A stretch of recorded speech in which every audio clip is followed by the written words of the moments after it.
But first, to the biggest story of the week, the missing OceanGate Titan submarine, which ended in tragedy. We begin with breaking news, though. The US Coast Guard has confirmed the worst, that 5 people who were on board the missing Titan submersible are dead. This morning, an ROV, or remote operated vehicle, from the vessel Horizon Arctic discovered the tail cone of the Titan submersible approximately 1,600 feet from the bow of the Titanic on the seafloor. The story sparked global media coverage as people around the world waited anxiously for days for any sign of hope.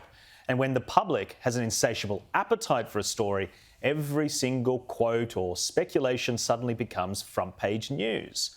As the 5-day story unfolded, Australian news outlets wrote 735 different articles about the missing sub, discussed it 414 times on television and 804 times on radio. This included everything from speculation that passengers could be trapped in a stranded submarine running out of air to reports that a miracle was taking place, with rescuers detecting signs of life from the search site.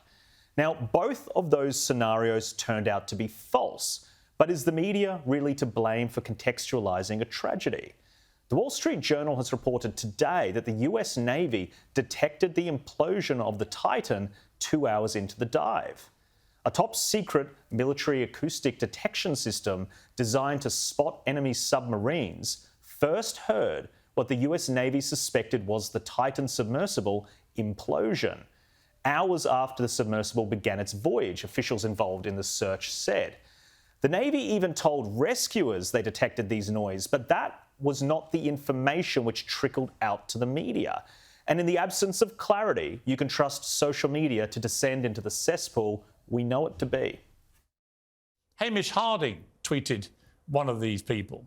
One of the bleep billionaires on that stupid submarine is rich from running a private jet company, said this pathetic individual. He's literally cooking the planet alive or meant to feel bad. His stupid head has been squashed by the righteous pressure of the ocean. Imagine tweeting that to the world, that that's your thought about people who are either trapped and may never escape or are dead because they went to try to explore. I can't imagine being that disgusting. How hate-filled do you have to be to gleefully mock those who are likely dead from a tragedy? Their only crime was being curious and apparently wealthy. And that brings me to one Australian journalist who thought the situation was hilarious, it seems.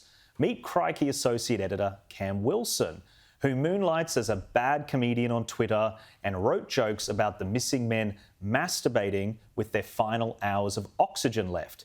The Daily Mail reports the associate editor of niche news website Crikey has posted a series of disgusting social media comments mocking the 5 men trapped on the Titan submersible.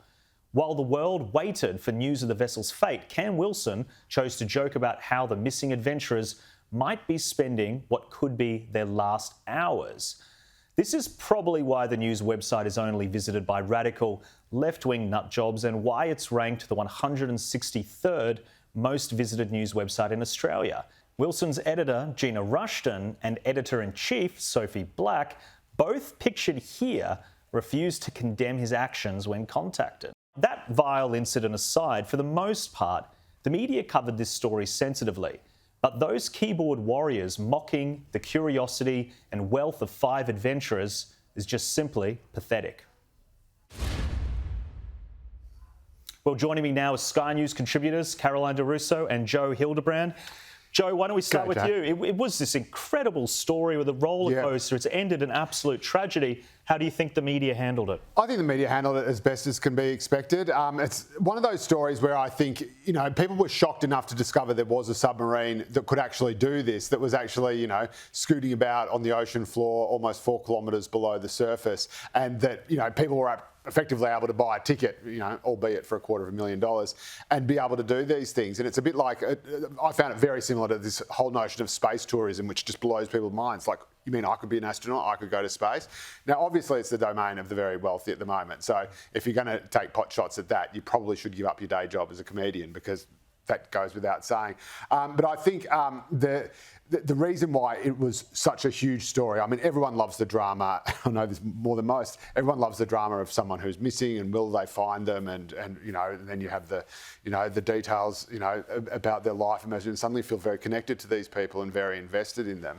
But I think the added thing of, holy crap, we're doing this now. We're actually doing this now, and I think it is a kind of it is one of those things that captures, I suppose, almost the hubris of humanity, that Icarus kind of thing, is we've got all this technology, all this capability, how far do we go? And then if we go too far, do we end up flying too close to the sun and having our wings melt? And so it's got that incredible high metaphysical drama that very few news stories do, plus that real element of human tragedy. So I think the media did whatever it could with it, and rightly so.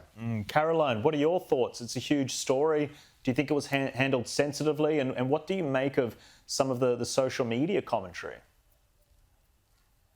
Well, I think a story like this is always a little bit difficult because for a large part of the reporting on this story, we didn't actually know what had happened. Like, it's one thing reporting on something and knowing precisely what has happened and being able to convey that to viewers or readers. It is a really different thing when you know something has happened or something has gone wrong, but you don't know the precise details of it. So, we should give a little bit of leeway with the reporting on this, because there was a lot of speculation, but it's rightly so in this sort of story.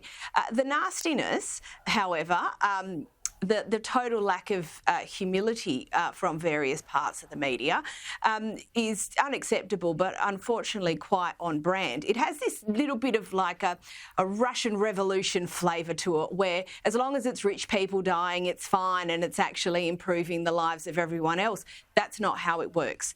They are still human beings, they still have families, and they have still lost their lives. And I suppose, going back to the point that Joe made before, this sort of travel or tourism or adventuring or whatever you want to call it is high risk, high reward. And sometimes it pays off and you come home with a great story to tell. And sometimes, much like the many people who hiked to Mount Everest, you don't make it home. So we should always remember that there are families and lives connected with these individuals.